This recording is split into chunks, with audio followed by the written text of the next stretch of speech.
William Ashford pushed open the door of the top-floor suite at St. Mary's Private Hospital, London's most prestigious maternity hospital, and casually tossed a dark green Harrods shopping bag onto the Chesterfield sofa. "Victoria, look what I brought you." That Edinburgh acquisition turned out more complicated than expected, and my connecting flight was delayed by 6 full hours. The room was silent. The bed was made up with impeccable flatness, the white sheets without a single crease, like frozen ice on the Thames. The smell of disinfectant in the air was so faint it was almost imperceptible. William's mother stood with her back to him, slowly tucking a dented Stanley thermos into a canvas tote bag. William loosened his tie and frowned. "Mum, where's Victoria? Did she take the children for check UPS? She only gave birth 3 days ago, she shouldn't be running about." The nurses didn't even glance up. Camilla Ashford zipped her bag shut and turned around. She studied her son's bespoke Savile Row suit, and that dark red check tie, clearly chosen by someone else. Her gaze was icy, as if she were looking at a complete stranger. She checked herself out 2 days ago. William's fingers, still on his tie knot, froze. She went back to the Kensington residence. She moved all her things out. He let out a dismissive snort, and pulled out a Windsor chair to sit down. "She's becoming more and more unreasonable. Just because I missed the birth. 3 professional nurses and you, wasn't that enough? If she's going to throw a tantrum over such a trifle, then let her."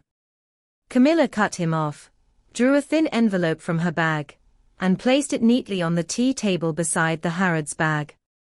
"Look at this, William. Are you satisfied now?" William's gaze involuntarily fell on the paper.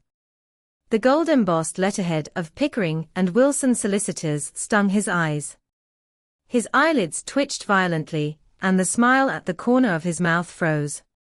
His hands, resting on his knees, clenched suddenly, knuckles whitening. He stared at those few lines, his Adam's apple moving up and down, unable to utter a word. 3 days earlier, inside the master bedroom of the Kensington residence, Victoria Ashford braced herself against the oak bed frame to stand upright. At 33 weeks with twins, even breathing felt like working a rusted bellows. Her legs were so swollen she couldn't fit into any shoes. The veins on her ankles bulged like tangled blue vines. The phone on the bedside table vibrated, and she reached for it. A message from William. "The Glasgow board meeting ran long, and I have to see a few investors. Flights delayed by 2 days. Have the nannies been arranged? I transferred £50,000 to your account. Tell Margaret to buy whatever's needed. Contact Benjamin if you need anything at home." Victoria stared at the cold transfer notification on the screen. No greeting, no mention of her prenatal checkup that morning, as always, only cold arrangements and money. She opened the keyboard, intending to type. "The doctor said my blood pressure keeps rising, there's a risk of preeclampsia, and I might need an emergency C-section at any moment." Her fingertip hovered over the screen. After a few seconds of silence, she deleted the words one by one and replied with a single word, "Okay." Then she put the phone down. She took a sip of the lemon water on the table, but a surge of stomach acid rose up. She covered her mouth and retched. The phone lit up again. It was an Instagram notification. Camilla Sterling had posted a new story. No caption, just a photo. On a tea table at a private members' club in Notting Hill sat an exquisite silver tea set and scones. Beside them, a man's wrist held a bone china teacup, a Van Cleef and Arpels ring on his finger. On the inside of the wrist, a faint burn scar was just visible, a scar left when Victoria, after saving for 3 months to buy their first Le Creuset cookware, accidentally spilled hot soup while cooking for William. Next to the scar, the cuff revealed a Patek Philippe watch face, the anniversary gift she had bought by selling the pearl necklace her grandmother had left her. The hand belonged to William. 10 years ago, when they were still struggling in a leaky attic flat in Shoreditch, she had made him soup, and the scalding broth had splashed onto both their arms, leaving identical scars.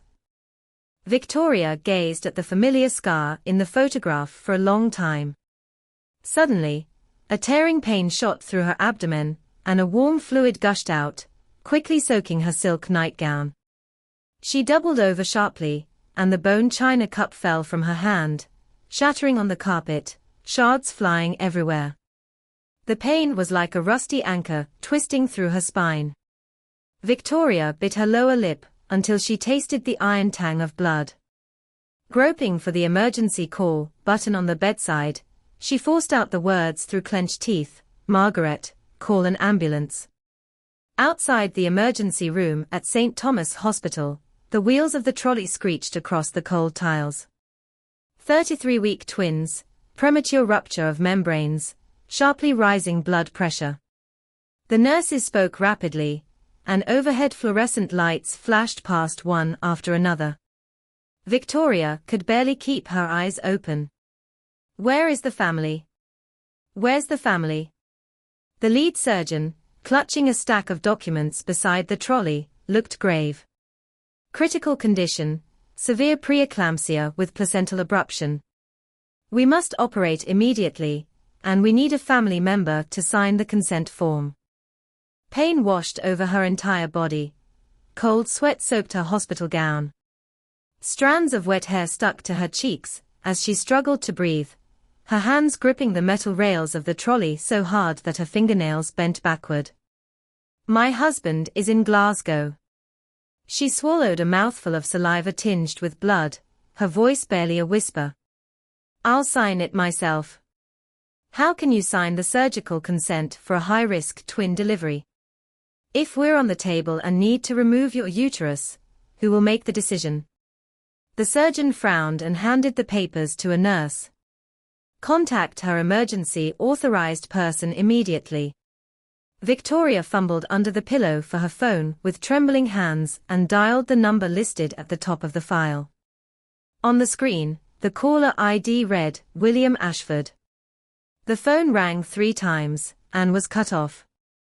She stared at the missed call notification, a bitter smile tugging at the corner of her mouth. The next second, the pain swallowed her again. The trolley was wheeled into the operating theatre, and the bright surgical light blazed down like London's winter sun. 3 days later, the fog over Westminster remained thick. William sat in that empty VIP suite, his fingers clutching the solicitor's letter, trembling spreading from his fingertips along the paper's edges. At the end of the letter, Victoria's signature was neat and restrained, just like her. Below the signature, a line was handwritten in ink, "William, by the time you read this, I will have left London with the children. Don't come looking for us. That scar on your wrist, no one will ever make soup for you again." Outside the window, the Thames flowed slowly through the fog, cold and silent. William Ashford stared at the solicitor's letter, the trembling at his fingertips spreading like London's winter fog seeping through the cracks of the old house. At the end, Victoria's signature was neat and controlled, the handwritten line below it cut like a scalpel, slicing open his chest. "That scar on your wrist, no one will ever make soup for you again." He slammed the letter down on the coffee table, hard enough to knock the Harrods bag to the floor. A corner of the limited edition cashmere scarf poked out from the bag, his peace offering from Edinburgh, now lying like discarded rubbish.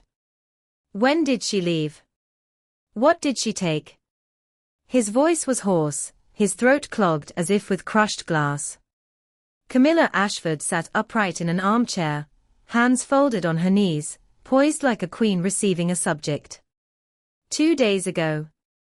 She called a private removal van and took all the children's things, her own clothes and books, and, she paused, her gaze like an icicle, your grandfather's turn a watercolor that hung in the study. William's pupils contracted sharply. That painting was in the study, how could she? She had the legal right to dispose of marital property, William. The solicitors have verified it. Camilla took a copy of the document from her bag. And she transferred £3 million from your Swiss account, part of your father's estate, to which she has spousal rights. William staggered backwards and hit the windowsill. Outside, the Thames gleamed leaden under a grey sky. He pulled out his phone and dialed Victoria's number, straight to voicemail. He sent a message, "Victoria, let's talk." It showed as read, but no reply came. He tried Margaret, the nanny who had been with Victoria for 7 years. The call connected, and Margaret's voice was cold as iron. "Mr. Ashford, Madam instructed that if you called, you should contact her solicitor directly. Also, the children are well, no need to worry." Then she hung up. William clenched the phone, knuckles white. He turned to his mother. "You knew she was planning to leave." Camilla stood and adjusted her jacket cuffs. When Victoria's prenatal checkup showed preeclampsia risk, the doctor advised hospital observation. "How many calls did she make to you? How many did you answer?" She walked to the door and glanced back, her eyes carrying a pity that bordered on contempt. "When she signed the consent form alone on the operating table, you were in Glasgow raising a glass to celebrate your acquisition. William, you didn't even know she was having twins, did you?" The door closed behind her. William stood alone in that empty VIP suite. Suddenly the smell of disinfectant became overwhelming, stinging his eyes. Only then did he remember that throughout Victoria's pregnancy, he had never asked whether it was 1 baby or 2. Every prenatal report had piled up in the study, unopened. He only recalled that he had transferred money and instructed the nanny, thinking that fulfilled his duties as a husband. He walked to the window and pressed his forehead against the cold glass. On his phone, a new message popped up from Vanessa Sterling. "Darling, the Edinburgh acquisition celebration has been moved to tomorrow night. I've booked you a suite at the Savoy. Looking forward to your debriefing." Face throwing a kiss. William stared at the message, a wave of nausea he had never known rising in his stomach. He long pressed the conversation and deleted it entirely. Victoria Ashford sat by the window of a seaside cottage in St. Ives, Cornwall, a faded tartan blanket across her knees. Outside, the Atlantic waves crashed against granite reefs, and the salt-laden wind seeped through the window cracks, carrying the smell of seaweed. She had left London with the children on the 3rd day after giving birth. The discharge from St. Mary's had been arranged through her solicitor. The nurses watched with strange looks as she walked out holding 2 incubator carriers. Twin boys, born 5 weeks early and both underweight. What troubled her even more was that her younger son, Oliver, had been diagnosed with a congenital ventricular septal defect, and would need corrective surgery once he gained enough weight. At this moment, Oliver's incubator sat at her feet, his monitor beeping steadily. Her elder son, Arthur, lay in a nearby crib, quietly sucking his fingers. Victoria hummed an old Welsh lullaby, the tune her own mother used to sing when she was a child. A car engine sounded outside. She didn't need to look up. It was her solicitor, Philip Gray, coming to update her on progress. Philip was a lean man in his 50s, with gold-rimmed glasses and a worn leather briefcase. He came in, shook off his wet raincoat, and wiped his shoes on the doormat. "Victoria, how are you?"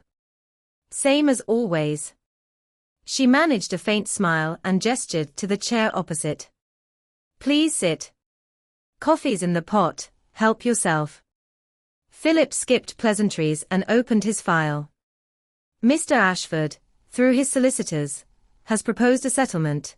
He is willing to abandon any custody battle over the twins, provided you return the Turner watercolor and half the transferred funds. In addition, he requests visitation twice a month." Victoria lifted her already cold peppermint tea and gazed at the churning sea beyond the window. "Tell him the Turner was lawfully acquired during the marriage. because his father gifted it to the Ashfords, not to him alone. As for visitation, she paused, when he can call me every day for a month to ask about the children's condition without mentioning money once, then we can discuss visitation. Philip pushed up his glasses. He called 17 times this morning, all went to your voicemail. Because you know I won't answer. Victoria set her cup down gently. But he could have texted. He could have asked what Oliver's temperature was today, whether Arthur slept through the night. He didn't. He sent only 3 messages, one saying let's talk, one saying you're overreacting, and one saying we can negotiate the money. She lowered her lashes to hide the moisture at the corners of her eyes. He's never known that since birth, Oliver needs special formula every 3 hours, and Arthur has mild sleep apnea requiring monitoring every night. He knows nothing because he's never asked. Philip was silent for a moment, then drew out a report in a brown envelope from the bottom of his briefcase. There's one more thing. The transfer records you asked me to investigate. Over the past 18 months, Mr. Ashford has made cumulative transfers, totaling £820,000 to an account registered under the name Sterling Design Studio. The recipient is Vanessa Sterling, with a registered address in Chelsea. Victoria took the report, but did not open it. She ran her fingers along the edge of the envelope. Her fingertips were cold. I know. I saw the credit card statements early in my pregnancy. She looked up, her eyes clear but tired. Philip, I don't want alimony, and I don't want revenge. I just want my children to grow up in an environment without lies. William started lying from the first time he worked late and didn't come home, 7 years ago. I endured it for too long, thinking that children would change him. She looked down at Oliver in the incubator. The baby's lips were slightly moving, as if dreaming. But when I signed that consent form on the operating table, I suddenly understood. I had entrusted my life to a man who wouldn't answer my calls. That was the greatest betrayal of myself. Outside, a seagull skimmed over the waves, its sharp cry piercing the glass. William paced back and forth in the study of the Kensington residence, his footsteps wearing a groove into the carpet. On the desk lay Philip Gray's solicitor's letter, alongside Victoria's bank transfer records, and a freshly delivered private investigator's report. The detective had taken photos of the seaside cottage in Cornwall, white walls, blue window frames, 2 pots of geraniums on the sill. Victoria appeared in one blurry image, sitting in a wheelchair with a blanket over her legs, a young nurse pushing her. A note on the back read, "Recovering from postpartum infection suspected." William stared at the photo, something striking his chest like a blow. He had never known Victoria had a postnatal infection. He flipped to the appendix in the report, medical records copied, puerperal infection, postpartum endometritis, requiring ongoing antibiotic therapy. The date was 4 days earlier, the very day she had been discharged. He grabbed his car keys and rushed downstairs. Camilla was trimming a potted orchid in the hallway without looking up. "You're going to Cornwall. You knew she was ill." "What I knew was that while you were celebrating in Edinburgh, she had a fever of 39 degrees Celsius, and called an ambulance to go to A&E herself." Camilla snipped off a withered leaf, her voice steady as if reading a recipe. When the nurse asked where her family was, she said, "I have no family." William's fingers froze on the door handle. In the corridor hung a portrait of Victoria. Taken at 8 months pregnant, her face was puffy, but she smiled gently, holding an ultrasound image in her hands. It was the only time William had accompanied her to a prenatal appointment, because his golf partner had cancelled at the last minute. Now, the smile in that portrait felt like a rusty awl piercing his eyes. He pulled the door open and plunged into London's pouring rain. From London to St. Ives took 5 hours. William pushed the accelerator to its limit on the motorway, the wipers swinging wildly, but unable to keep up with the deluge. His phone rang incessantly. Vanessa called 6 times, all ignored. The last voicemail was Vanessa's angry voice. "William, are you coming to tomorrow's celebration, or not? Don't tell me you're going after her again. You promised me you'd have this sorted by this month." William heard the message and ground his teeth. He dialed Vanessa's number and said only 3 words, "It's over." Then he hung up and blocked her number. During the remaining 3 hours of the drive, his mind kept replaying that scene from 10 years ago, the leaky attic in Shoreditch, Victoria in a worn apron, carrying a pot of scalding borscht, the 2 of them fumbling and spilling the boiling soup over both their arms. She winced in pain, but grabbed his wrist first, frantically running cold water over his burn. "You idiot," she said, her eyes red, "take care of yourself first." That scar had remained on both their wrists like a hidden wedding ring. But over time, as the scar on William's wrist faded, he almost forgot it existed, until he saw Vanessa's afternoon tea photo, which zoomed in on that very scar, a mark made by Victoria's own cooking, now flaunted by another woman as decoration.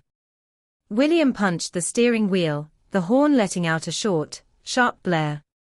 Victoria was awakened by a frantic knock at the door.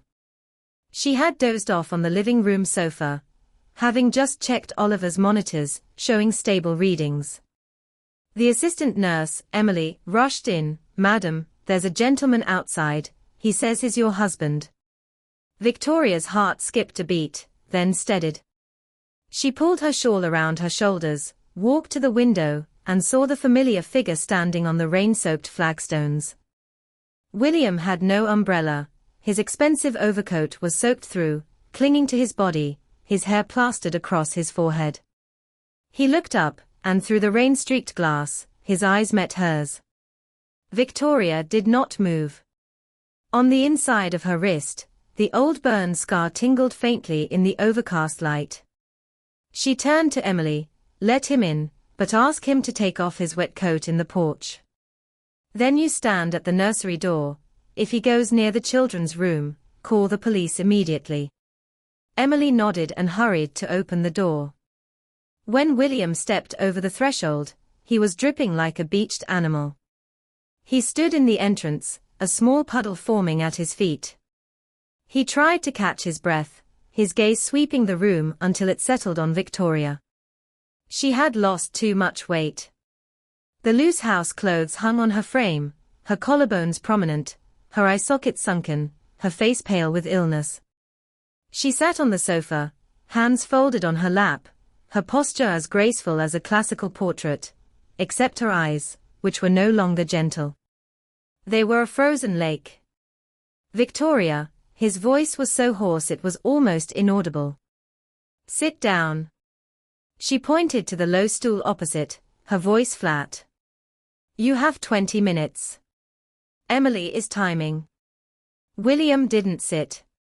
He stepped forward, wet leather shoes squeaking on the floorboards. "I saw the report. You have an infection. Why didn't you tell me? Why did you come to a place like this? The baby needs a hospital, you need." "What I need, William, you have never known." Victoria cut him off, her tone uninflected. "You didn't even know I was carrying twins. You didn't know Oliver had a heart problem." She tilted her head slightly toward the nursery. "You didn't even know their names." William froze. He opened his mouth, trying to remember. He recalled Victoria mentioning boys' names, but he had been answering emails at the time and just mumbled a vague "mm." He searched his memory, but couldn't piece together a single letter. "Arthur, Oliver," Victoria answered for him. "Arthur Grayson Ashford, Oliver James Ashford. I named them after my grandfather and my father, because you never participated in any of the choices." William knelt. Without warning, he dropped to both knees, the thud of his knees against the hardwood floor loud in the quiet room. His eyes were red-rimmed, raindrops falling from the ends of his hair like tears. "Victoria," I know I was wrong. Give me a chance to make it up to you. I don't care about money, about acquisitions, about anything. I just want you and the children." Victoria looked down at him. In 7 years of marriage, she had seen him triumphant, furious, drunk and collapsed, but never on his knees. She had thought this moment would soften her, but instead she felt only a distant compassion, like watching someone else's tragedy through a cinema screen. "William," she said softly, "do you remember the first promise you made to me on our wedding day, 7 years ago?" He looked up blankly. "You said that no matter how busy you were, you would say goodnight to me every day." Her voice trembled slightly. "By the 3rd month, you stopped. Later it became once a week, then once a month, eventually, only the transfer notifications carried your name." She stood and walked toward the nursery door, her back to him. "You are kneeling now not because you love me, but because you have lost something that belonged to you. You can't stand losing control, can't stand me leaving on my own. If I went back, everything would repeat itself, because your heart has never changed." She pushed open the nursery door. Inside, Oliver let out a faint whimper. "Your 20 minutes are up. Please leave. Contact my solicitor for any further matters." William remained on his knees, the dampness of the rain seeping into the bones of his knees. He watched her thin back disappear behind the door, heard her softly humming an old lullaby. The sound of the tide rose up, drowning all words. William sat in his car all night. The salt-laden wind from St. Ives seeped through the window cracks. He wrapped his coat tight, but still shivered. At dawn, he saw Emily head out for shopping, carrying baby formula, nappies, and a pack of adult sanitary products. His eyes felt as dry as if they had been sanded. He started the engine, but didn't drive away. He pulled out his phone and scrolled to a number he hadn't called in a long time, Victoria's university flatmate, Grace Wood, a psychotherapist in Edinburgh. He sent a message, "Grace, I need your advice." "About Victoria?" Half an hour later, Grace replied, "She's called me." "William, the most important thing you can do now isn't to win her back. It's to figure out whether you're capable of changing yourself. If you just want to get them back, I'd suggest you go to a solicitor, not to me." William stared at the screen, reading those lines over 3 times. He slowly lowered the phone and rested his forehead against the steering wheel. On the horizon, a grey-blue dawn was tearing through the clouds. He suddenly remembered a sleepless night when Victoria had told him, "William, your biggest problem is that you treat everything like an acquisition. When you see something you want, you just think about how to negotiate, bid, and close. But people can't be bought." At the time, he thought she was joking and laughed, replying, "What if I bid high enough?" She fell silent for a long time, then turned over and said no more. Now that conversation surfaced from memory like an anchor sunk to the seabed, its rusted prongs scraping against the walls of his heart. He started the car and drove away from Cornwall, not back to London, but north toward Yorkshire, where Victoria's mother, Elizabeth Grayson, lived. He needed to know things he should have known 7 years ago. In the Yorkshire Dales, a grey-stone Georgian manor house lay hidden in the thin mist of the moorland. When William rang the bell, the door was opened by a silver-haired elderly woman, slender, with a gaze as sharp as a hawk. Elizabeth Grayson wore a tweed jacket and a faded Hermes scarf, the one Victoria had bought her with her first paycheck. "You came." Elizabeth showed no surprise. She stepped aside to let William in. "I've been expecting you for 3 days. Tea's in the kitchen, help yourself." William sat at the oak table. Firelight flickered in the hearth, casting shifting light on his haggard face. Elizabeth sat opposite and began slowly, "When Victoria was a child, her father had an affair, and I raised her alone. When she was 16, her father's mistress sent a letter with photos of him on holiday with other women. Victoria locked herself in her room and cried all day. The next day, she came out and said to me, "Mum, I will never settle for less in love." Elizabeth's gaze was like a blunt blade, slowly cutting through William's pretense. "I thought she'd found someone different in you. The first time you came for dinner, do you remember what you said? You said, 'Mrs. Grayson, the most important business of my life is taking care of Victoria.'" William's knuckles whitened around the teacup, his Adam's apple moved violently. "But you didn't." Elizabeth looked at him directly. "You treated her as an asset that didn't require your attention. When she had a massive bleed at 3 months pregnant and sat alone in the hospital corridor for 4 hours waiting for you, what were you doing? You were at a motor show in Munich. She messaged you about the bleeding, and you replied, 'Rest more. I'll transfer money for a specialist nurse.'" William closed his eyes hard, desperately trying to recall that time. Munich, yes, he had been in talks with a German automotive giant, his phone on silent. When he finally saw the message it was midnight, and he assumed she had only a minor spotting. So he just wired the money. "She didn't tell me it was a massive bleed," he said hoarsely. "She did. She wrote, 'The doctor suspects placental abruption and recommends hospital observation.' You didn't read the whole message." Elizabeth took her phone from her apron pocket, scrolled to a screenshot, and slid it across the table. It was a screenshot Victoria had sent to her mother, the very text she had sent William. The full message was clear: "William, the doctor suspects placental abruption, and I need to be hospitalized. Can you come back?" William's reply was, "I'm in a meeting. Transferring money, hire the best doctor." He stared at that text, his stomach heaving. He stood and rushed to the sink, retching. Nothing came up, but acid burning his throat. Elizabeth came over and handed him a clean towel. "She's already signed all the paperwork. Next week, the court will grant a unilateral divorce. William, I'm telling you this not to make you try to win her back. She doesn't need that. I just want you to understand that what you've lost was never truly yours." That night, William did not leave. He slept in the guest room, the pillow still carrying the scent of sun-dried cotton. In the darkness, he lay with eyes open, recalling all the details he had ignored over 7 years, Victoria's hesitant expressions, her increasingly solitary evenings in the study, how she gradually stopped sharing everyday trifles with him, until even arguments faded. He suddenly remembered a night 6 months earlier, when he came home drunk and saw Victoria sitting on the living room sofa, holding an ultrasound image, tears silently streaming down her cheeks.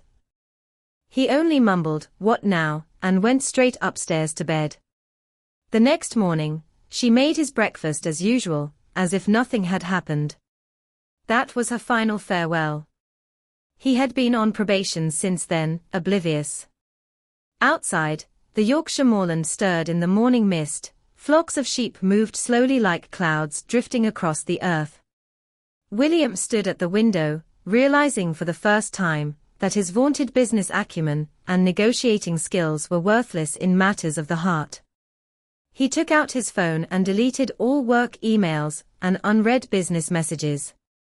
Then he opened his contacts, found Philip Gray, and sent a brief message. "Please tell Victoria that I agree to all divorce terms, not a penny less. And please tell her, I will learn to be a good father. If she allows it, I will come to Cornwall every weekend to see the children, rain or shine. If she doesn't, I will wait until she is ready." After sending, he threw the phone on the bed and lay back. On the ceiling, a thin crack ran from the corner to the light fixture, like an old wound healed by time. And the burn scar on his wrist was now throbbing faintly, as if reminding him that once warmth cools, it can never be restored. 6 months later, on the Cornwall coast, Victoria pushed a double pram along the granite path. Oliver had undergone successful heart surgery and was now recovering well, sleeping soundly in the pram. Arthur, with his round blue eyes, was curiously watching the rolling waves. In the distance, a man stood on the wet sand, trousers rolled to his knees, barefoot, shivering slightly in the cold water. He held a seashell, crouched carefully, and dug a smooth pebble from the sand, then straightened up and waved toward Victoria. William arrived at the cottage door every Saturday at 7 o'clock sharp. He brought homemade baby food, handwritten parenting notes, compiled after consulting Grace, and 2 hours of unwavering company. At first, Victoria only let him watch the children from the garden. Later, she allowed him to hold Oliver, and eventually Arthur began reaching out for him to lift him high. Today, William had walked far along the beach, trying to find a shell shaped like a V, because he remembered Victoria saying that as a child she had always wanted a V-shaped shell. Victoria looked at his back and sighed softly. She didn't walk over, didn't call out. She simply turned the pram toward the cottage and walked slowly, a faint, mist-like smile, barely perceptible, tugging at the corner of her mouth. The tide swept in, erasing all footprints on the sand. Tomorrow would be a new day. Victoria did not look back at the man on the beach. She pushed the pram onto the flagstone path, the sea breeze lifting her worn linen shawl from her shoulders. Behind her came William's splashing footsteps as he ran through the wet sand, with a stubborn, relentless rhythm. He stopped about 5 paces away, breathing hard, a damp pebble clutched in his hand. Sea water dripped from his trousers, leaving dark spots on the flagstones. "I couldn't find a V-shaped one," he said awkwardly, "but this one, if you look closely, there's a white line on it, like the line left by the tide retreating. I remember you said you liked those lines." Victoria stopped, but didn't turn around. In the pram, Arthur babbled and stretched his hand toward the back, a gesture that made her brow furrow slightly. Only 6 months old, and Arthur was already developing a vague fondness for a father who had been absent. "William," she said softly, "you came here to see the children. Not to look for shells." He was doused like with cold water, his fingers curled back, holding the pebble. "I know. I just picked it up along the way. New shells are washed up on the beach every day, the old ones are always taken away." She finally turned and looked at him. The pebble lay in his palm, gray with a curved white streak. It really did look like a tide line. She looked away. "Come inside. Oliver's solids haven't been fed yet, Margaret's gone to town. You can help." This was the first time she had allowed him to help with care. William was stunned for a second, then quickly followed, kicking off his wet boots on the porch and walking in barefoot. Over the past 6 months of weekends, he had memorized all the rules: no shoes on the floor, sanitize hands before entering the nursery, keep his voice below a whisper, and never mention anything related to the property division. He had set these rules for himself. Victoria had never asked, but he had sensed from his first visit that every nerve in her body was on alert whenever she sat by the window reading. So he had drawn his own boundaries, enclosing himself in a transparent cage so she could see every move he made, leaving no place for shadows to hide. Oliver's solids were a bowl of pale orange puree, a mix of carrot and rice cereal. William sat on the high stool, carefully bringing the spoon to Oliver's mouth. The baby opened his pink little mouth and gobbled it down, smearing half his face with puree. William clumsily wiped with a muslin cloth, only managing to smear more onto Oliver's eyebrows. Victoria stood at the kitchen door, arms crossed. She watched the scene. The corner of her mouth twitched upward despite herself, then she suppressed it. "You're wiping the wrong way." She came over, bent down, and gently dabbed away the carrot puree from Oliver's brow with her thumb. "Wipe outward along the skin, or you'll push it into his eyes." When her fingers moved away from the baby's tiny face, William was looking up at her. From this angle, he could see her jawline was sharper than before, faint dark circles under her eyes, obvious signs of chronic sleep deprivation. A small tuft of new hair grew at her temple, catching the slanting sunlight in pale gold. "You've lost a lot of weight," he blurted out. Victoria straightened and took a half step back. "Just postpartum recovery. When you're done feeding, wash the bottles, there's a special brush by the sink." She turned and went back to her seat by the window, an old poetry book open on her lap. Arthur had been placed in the playpen, surrounded by fabric blocks. Outside, the tide was rising, covering the stretch of beach where William had stood. William washed the bottles and glanced sideways at her. The sunlight traced her profile. Her fingers rested on the page edge, but hadn't turned a leaf in a long time. He knew she wasn't reading. She was avoiding conversation in the same space. After finishing and drying the bottles, he leaned against the counter. "Victoria." She looked up. "The solicitor said the final divorce decree comes down next week. I know you don't want to hear about this, but there's one thing I have to tell you. I've applied to change visitation into legal joint custody. But I won't use that to blackmail you. Just, if one day you want me to take them for an extra day, or if you need to go away for a while, I want to have legal standing." She was silent for a long time. The cries of seagulls outside pierced the stillness like silver needles. "Joint custody," she repeated the phrase. "Do you know what that means?" "It means you have to answer the phone in the middle of the night, when they are sick. It means leaving acquisition negotiations to come to parents' evenings. It means your calendar can no longer revolve only around your business." "I know," William said. "I've turned down this year's overseas acquisition plans. I've set aside at least half my time in London." Victoria studied him with a complex, cautious look, like an archaeologist examining a half-excavated pot to see if it was intact enough to be worth digging further. "You turned them down?" A hint of surprise crept into her voice, then flattened. "And the Sterling Design Studio account? Are you still transferring money?" William didn't dodge her gaze. "I've submitted all transfer records and correspondence to my solicitor as evidence of marital misconduct. She's out of my life. If you need, I can provide proof of closure." "No," Victoria interrupted, turning a page, though she still wasn't reading. "That's not my concern. You'll live out the rest of your life with your choices. That has nothing to do with me." William felt those words. "Has nothing to do with me," like sea urchin spines pricking his skin, not fatal but persistently painful. He said nothing more, quietly placed the bottles in the drying rack, then went to the playpen and crouched down to let Arthur clutch his finger. Arthur bit on a teething ring, drool dripping onto William's hand.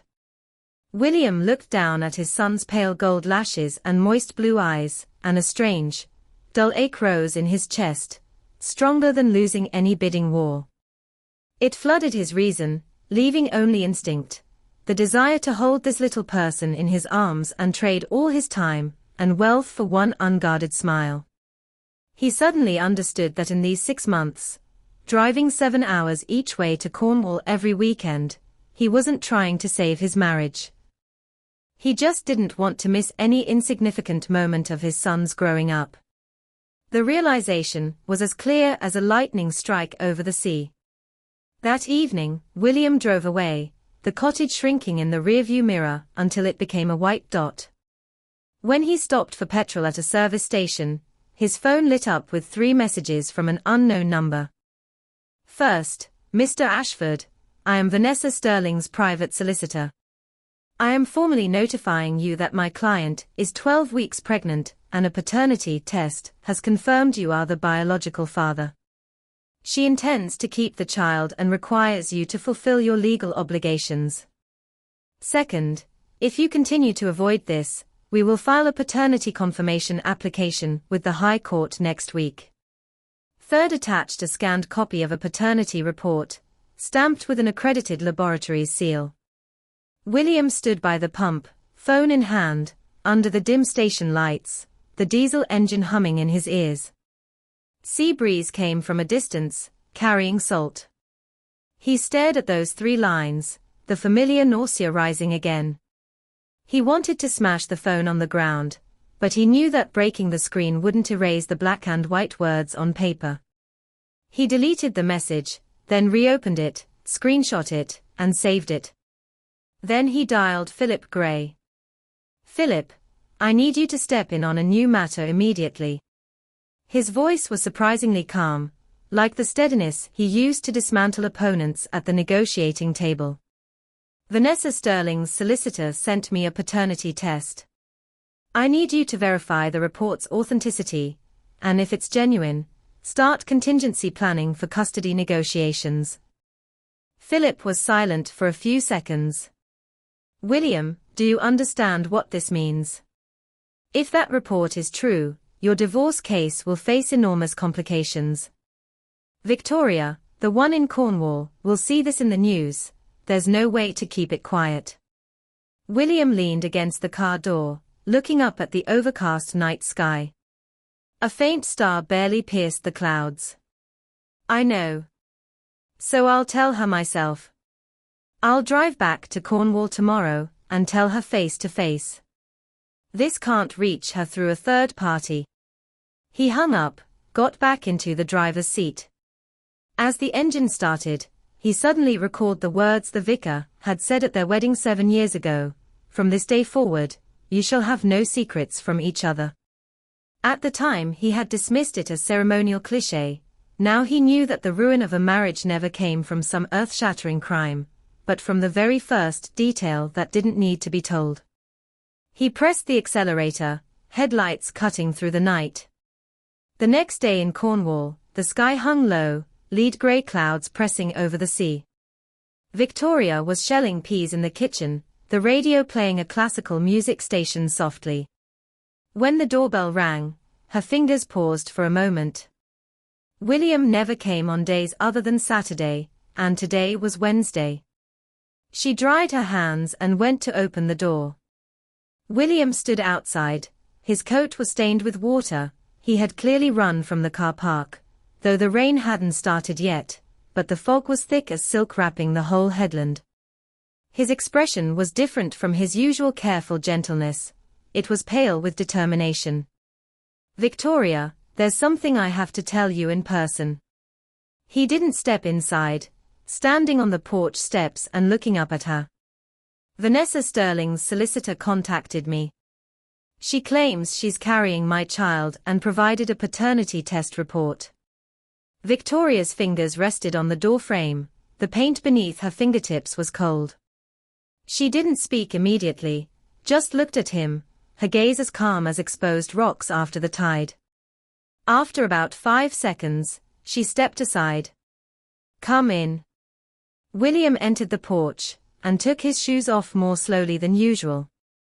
Victoria went back to the kitchen, pushed the bowl of peas aside, and poured tea for both of them. She sat down, holding the white porcelain cup, as if she needed its warmth to maintain her composure. "What did the report say?" she asked. "According to the document, the match is over 99%. But I've already asked Philip to verify the lab's credentials and the sample chain. Vanessa has every motive to falsify evidence." He lifted his eyes to meet hers. "But I can't rule out that it's true. If it is, that child will legally be entitled to my support as well." Victoria sipped her tea, the steam softened her features. "You found out last night, and you came to tell me this morning." "I had Philip start preliminary checks last night, slept 4 hours, and drove here at first light." William's throat moved. "I didn't want to call you late and turn this into a nightmare. I wanted to say it to your face. You were considerate." Victoria put down her cup, her fingertips absently tracing the fine porcelain rim. "So, what do you intend to do about this child? Or more precisely, What do you intend to do about her? Vanessa Sterling is an ambitious woman. She wouldn't keep this pregnancy just out of maternal love. William was quiet for a while. If the child is mine, I'll take responsibility, financially and in time. But Vanessa and I will have no personal relationship. I've already cut all ties. Cut ties? Victoria tilted her head slightly, a smile without warmth on her lips.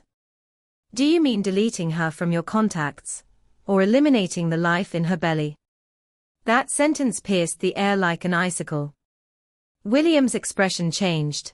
He gripped the fabric on his knees. I won't ask her to terminate the pregnancy. That's her choice.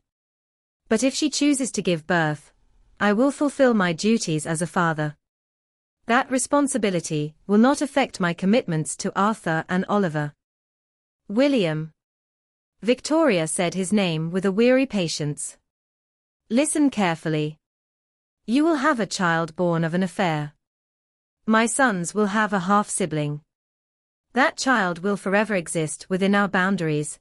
Every Christmas, every birthday, every parent-teacher meeting, you won't be able to avoid him or her. And you tell me that won't affect anything. He dropped his head, the curve of his neck like a branch weighed down.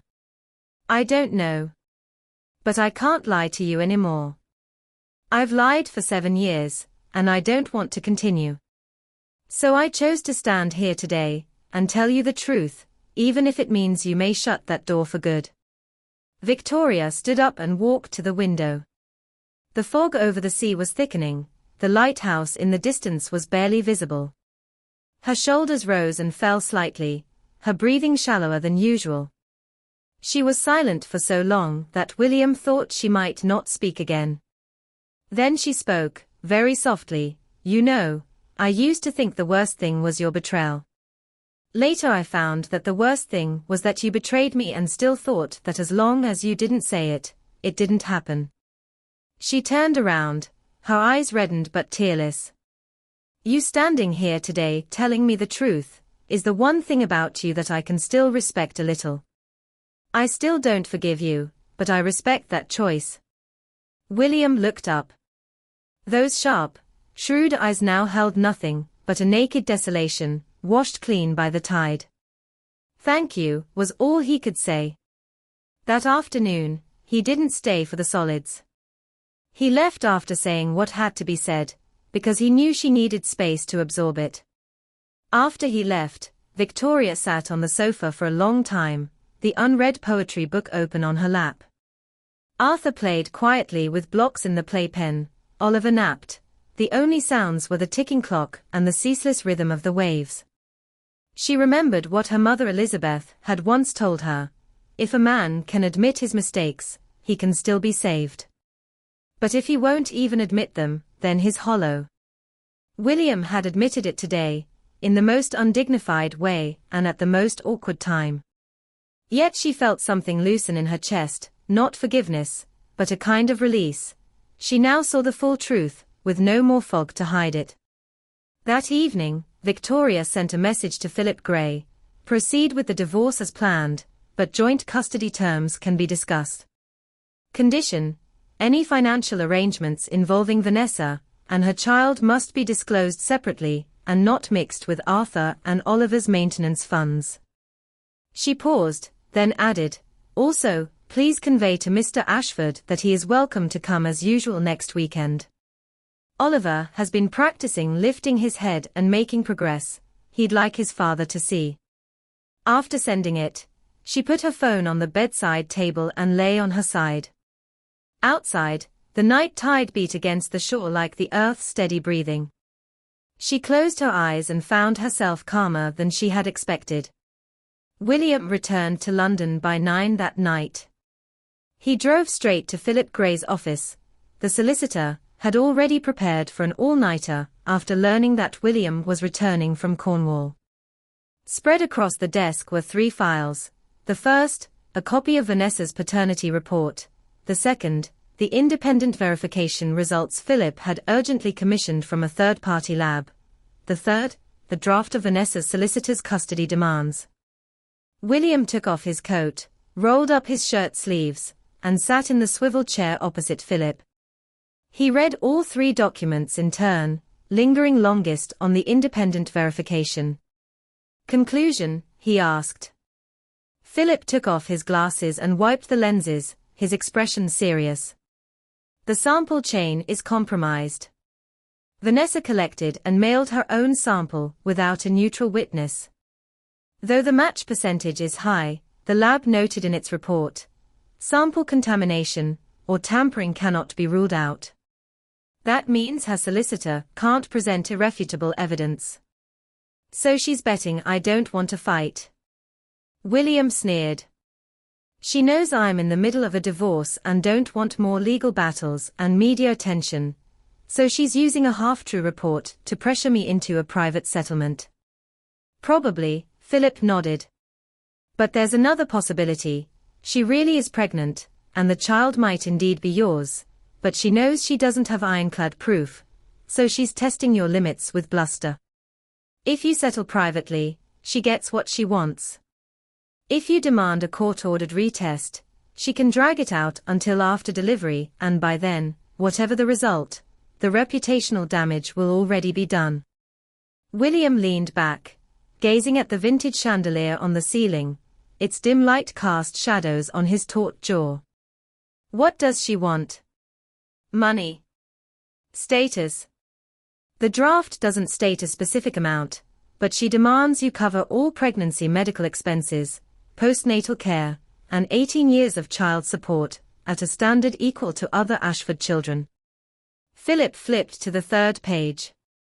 Also, she demands you recognize her as an important member of the Ashford family, specifically wording it as entitled to participate in all public events and family ceremonies related to the child.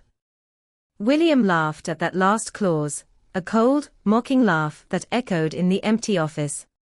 She dreams of being mistress of the Ashford household. She thought by pushing Victoria out, she'd be next. So, what's your decision? William stood and walked to the floor-to-ceiling window. Below, London's night was fractured by countless neon signs. The Thames flowed like a black ribbon. He thought for a long while, then spoke. 1. Formally reply to her solicitor that we demand a court-ordered retest, with samples collected at a jointly appointed medical facility, fully witnessed and video recorded. 2. If she refuses to cooperate, we file a complaint with the prosecution for falsification of evidence. 3. He turned around, his expression calm, like a beast emerging from hibernation. If I am indeed the father, I will bear every legal obligation, not a penny less. But I will not recognize Vanessa as a family member. She can have my check or my surname, she cannot have both. She can't demand a father's support and a mistress's crown at the same time. Philip scribbled notes, pen scratching on paper. That's a tough response. She'll be furious and may leak to the media. Let her, William said flatly. I'll take that opportunity to lay everything out in public. I'm not afraid of losing face anymore, Philip. For 7 years I spent too much energy maintaining a perfect husband image, and for that image I pushed Victoria away. That image is shattered now. I have nothing left to lose. He paused and lowered his voice, except my son's. Philip closed the file with a rare glint of approval. William, you're finally beginning to act like a human being. William didn't respond. He put on his coat and stopped at the door. One more thing. Find me a good child psychologist. When Arthur and Oliver are older, I need to know how to explain to a child that Dad has another brother or sister. I don't want to say I don't know then. He opened the door and stepped into London's damp, cold night. St. James's Street was empty late at night. He walked slowly along the pavement until his phone buzzed in his pocket. He pulled it out. A message from Grace Wood. Vanessa posted a vague update on social media today, an ultrasound image, captioned New Beginnings. She's blocked you, but a mutual friend screenshotted it for me. You should see it. Grace sent a screenshot. On Vanessa's account, a black and white ultrasound image had been carefully edited, with the date handwritten beside it. Exactly the week William and Victoria had signed the separation agreement. Below the post, over 30 comments, mostly from socialites and influencers in her circle, showered blessings with exaggerated emojis. William stared at the screenshot and suddenly realized Vanessa had chosen that moment to hint at pregnancy. It was clearly premeditated. This wasn't just a personal scandal. It was a carefully orchestrated attack on the Ashford family reputation. She had played her move at the weakest moment of his marriage, forcing him to respond while he was stretched thin. His thumb hovered over the screen, hesitating whether to reply to Grace. In the end, he sent only, "Thank you. There may be some fallout ahead, but if anyone asks you, just tell the truth, my relationship with Vanessa is completely over." He locked the screen and looked across the street at a warm, amber-lit window in an apartment block. Behind the curtain, someone moved, maybe an ordinary family preparing tomorrow's breakfast. He suddenly felt that plain, unremarkable scene was exactly what he most longed for now. And he had thrown it away with his own hands. 3 days later, Vanessa indeed did not stay silent. On the afternoon William's solicitor's letter was delivered, a major online gossip column published an anonymous exposé with a sensational headline, "Hidden Story Behind High Society Split." Financial star William Ashford rumored to have illegitimate child on the way. Though the article didn't name names, details such as rising star of London finance, acquirer of a century-old jewelry brand 3 years ago, and wife left to Cornwall alone after giving birth, were precise enough. The accompanying photo was a blurred shot of William in a mask leaving a private clinic. The timestamp was the month after he had accompanied Victoria to her last prenatal checkup. In reality, he had gone to visit a business partner with a cold, but the caption hinted at his accompanying a mystery woman to the obstetric unit. The news spread with alarming speed. The next morning, William's phone was flooded with calls from unknown numbers and journalists. He turned it off and sat in the study of the Kensington residence, with Philip's draft public statement before him. Camilla pushed the door open with a cup of black tea. Her expression remained as composed as a classical oil painting, but William noticed her fingers grip the cup slightly tighter, leaving white impressions on the porcelain. "You should release a statement admitting the facts directly," Camilla said, placing the tea beside him, her tone as calm as discussing weather. "Before the media digs up more, striking first is always better than reacting." "Mum, I might not even be the child's father," William frowned. "Irrelevant. The public only sees the word alleged. The more you deny, the more excited they get. Put out a statement now acknowledging a past relationship with Vanessa Sterling, saying it's over, and that if paternity is established, you will take responsibility. Low posture, sincere tone, they'll have no further fuel, and the buzz will die in 3 days." William rubbed his brow. His mother's analysis was always spot on, impeccable from a PR standpoint. But what he cared about wasn't public image. It was how the woman in the white cottage in Cornwall would view that statement. "Victoria already knows. I told her face to face," he said. Camilla's lashes fluttered, the only sign of extreme surprise she ever showed. "You told her?" "Yes. Before any media reported it." Camilla was silent for a long while. She took a sip of her tea, and gazed through the window at the neatly trimmed hedges in the courtyard. "You've grown up," she said at last, 4 words with a tone of almost wistful approval that William hadn't heard in years. That evening, William's legal team issued a meticulously worded public statement, with 3 core points. First, Mr. Ashford had a personal relationship with Ms. Vanessa Sterling, which had officially ended months ago. Second, regarding the paternity claim, Mr. Ashford has initiated legal proceedings for independent verification. Third, regardless of the outcome, Mr. Ashford will fulfill his legal obligations as a father and will not resume any private relationship with the woman. There were no extra flourishes in the signature block, no apologies, no defenses, no equivocation. William had removed all deeply regrets and sincerely apologizes from the final draft, leaving only factual statements and commitments. Apologies aren't said, he explained to Philip, they are shown through actions after the results come out. An hour after the statement was posted, public discussion shifted subtly. Some netizens dug up photos of William at charity galas over the years, almost always with Victoria on his arm, while Vanessa had never appeared publicly with him. One comment read, "If a man were truly trying to destroy his marriage, he wouldn't voluntarily admit in a statement that personal relations have ended. He's cutting off his own escape route."